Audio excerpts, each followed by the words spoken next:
Em sua jornada pela vida, você já sentiu a frustração de um plano que desmorona? A angústia de uma porta que se fecha bem diante dos seus olhos? Ou a exaustão de lutar contra uma correnteza que parece invencível? É um sentimento universal, o de ser barrado por algo maior, algo que escapa ao seu controle. Em momentos assim, a resposta natural é recuar, lamentar ou até mesmo desistir. Mas e se eu lhe dissesse que esse impedimento, esse mesmo obstáculo, pode não ser o seu fim, mas o seu verdadeiro começo? E se o caminho, na verdade, fosse o próprio obstáculo? Essa é uma das mais poderosas e contraintuitivas verdades que a filosofia estoica nos oferece, encapsulada na sabedoria de Marco Aurélio. O imperador filósofo, em suas meditações, observava que, embora alguém possa tentar impedir nossas ações externas, ninguém tem o poder de impedir nossas intenções e nossas atitudes internas. A mente, ele nos lembra, possui uma capacidade extraordinária. Há de se adaptar, de se recalibrar, e de converter qualquer obstáculo à sua ação em um meio para, de fato, levá-la adiante. Aquilo que parece ser um impedimento intransponível, na verdade, é transformado em ação antecipada. O obstáculo no caminho, ele conclui, não é um desvio, mas se torna o próprio caminho. Pense nisso por um instante. Não é apenas uma ideia poética, mas uma profunda diretriz para a vida. Significa que a barreira que se ergue à sua frente não é apenas algo a ser superado, mas algo a ser incorporado ao seu plano, ao seu propósito. Ela não é um ponto final, mas uma vírgula que redireciona a frase. Uma pausa que permite um novo fôlego e uma nova direção. Epicteto, outro pilar do estoicismo, nos ajuda a aprofundar essa compreensão. Ele nos incita a distinguir entre o que está sob nosso controle e o que não está. A doença, ele observa, é um obstáculo para o corpo. Mancar é um impedimento para a perna. Mas nem a doença nem o mancar são obstáculos para sua vontade, a menos que você escolha que assim seja. Epicteto nos convida a aplicar essa perspectiva a todas as ocorrências da vida. Você descobrirá, ele diz, que um evento pode ser um obstáculo para outra coisa, para sua ambição externa, para seu conforto físico, para sua velocidade, mas não verdadeiramente para você, para sua essência, para sua capacidade de raciocinar, de adaptar-se e de agir virtuosamente. A verdadeira questão, então, não é se você enfrentará obstáculos, porque eles virão, e em abundância. A verdadeira questão é, como você reagirá a eles? Será você derrubado ou será você moldado, impulsionado, transformado? Permita-me ilustrar essa ideia com a história de um brilhante compositor do século XIX. Um homem cuja vida era música, cuja paixão transbordava em sinfonias complexas e melodias tocantes. Sua existência era intrinsecamente ligada à capacidade de ouvir, de perceber as nuances sonoras, de harmonizar silêncios e notas em uma tapeçaria auditiva. No entanto, o destino, em sua indiferença implacável, começou a tecer uma tragédia pessoal. Lentamente, inexoravelmente, a audição desse compositor começou a falhar. Os sussurros se tornaram murmúrios indistintos, as melodias, ruídos abafados.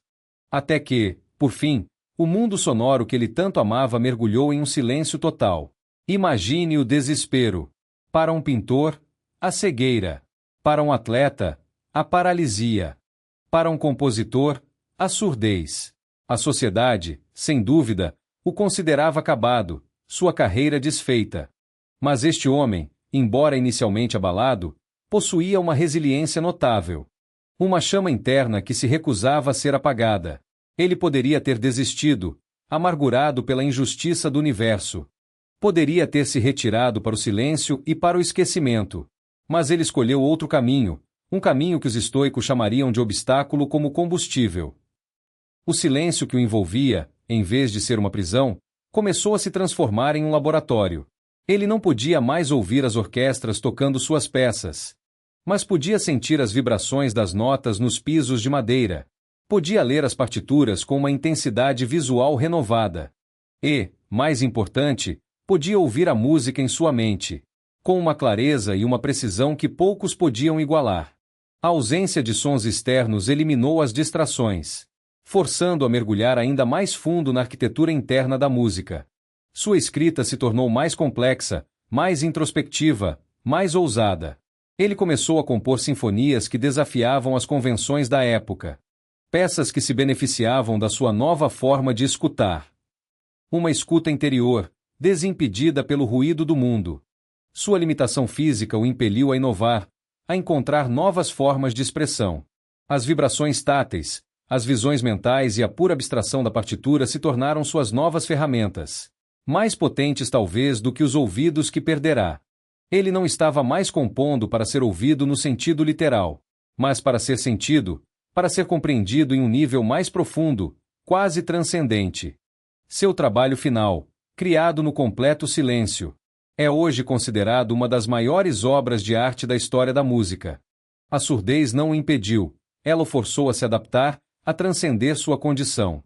O obstáculo não foi uma parede, mas um trampolim para uma nova dimensão de criatividade e genialidade. Ele transformou a tragédia pessoal em uma vantagem artística incomparável. Essa história, embora talvez inspirada em figuras reais, nos serve como uma poderosa metáfora estoica. O compositor não podia controlar a surdez, mas podia controlar sua reação a ela. Ele encarnou a máxima de Marco Aurélio. A mente se adaptou e converteu o obstáculo em um meio para levar sua arte adiante. Ele vivenciou o que Epicteto pregava. A surdez era um obstáculo para seu corpo, mas não para sua vontade, não para seu telos, seu propósito. E como isso se aplica a você, em sua vida adulta moderna? Da mesma forma, a frustração com um projeto que falha, a perda de um emprego, um relacionamento que termina, um problema de saúde, uma dificuldade financeira inesperada, todos são obstáculos que, à primeira vista, parecem intransponíveis. Nossa tendência é vê-los como catástrofes, como o fim da linha. Mas o estoicismo nos convida a um olhar diferente, mais produtivo, mais empoderador. Quando você se depara com uma dificuldade, tente essa linha de pensamento. Se algo é difícil, é uma chance de ficar mais forte. Não há uma única situação em que você não possa encontrar alguma virtude para praticar ou algum benefício para obter. Nenhum.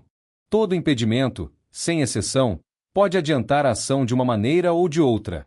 Imagine que você está tentando construir uma carreira sólida, mas um revés inesperado, uma demissão, por exemplo, o joga para trás. Em vez de lamentar a perda, o estoico perguntaria: que virtude posso praticar agora? Paciência, resiliência, criatividade na busca por novas oportunidades, humildade para aprender algo novo, coragem para dar um passo em uma direção diferente? A demissão, o obstáculo, força você a reavaliar suas prioridades, a aprimorar suas habilidades, a expandir sua rede de contatos. Ela o impulsiona para uma busca que talvez você nunca tivesse empreendido. Se não fosse forçado a isso, o impedimento à sua ação original torna-se a ação que o leva a um novo nível.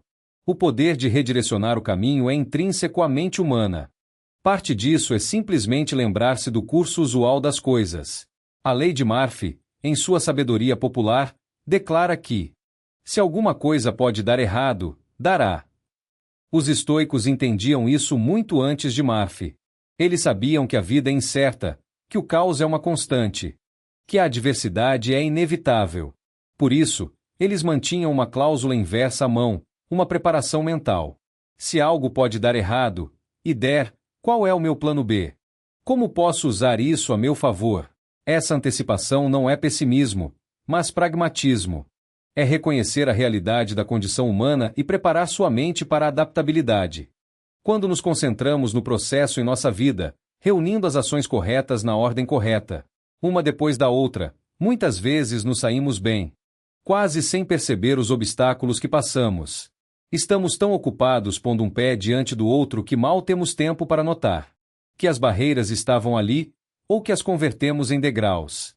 O foco não é o problema, mas a próxima ação, o próximo passo, o próximo ajuste. É como um rio que encontra uma rocha. Ele não para, ele a contorna, ou a erode, ou encontra um novo caminho. A rocha não impede o rio, ela molda seu curso. A mente, em sua essência, é como esse rio. Ela tem a capacidade inata de se adaptar e de fluir. Os obstáculos não são inimigos, mas instrutores. Eles nos ensinam sobre nossas fraquezas, nos revelam nossas forças ocultas e nos mostram caminhos que jamais teríamos considerado.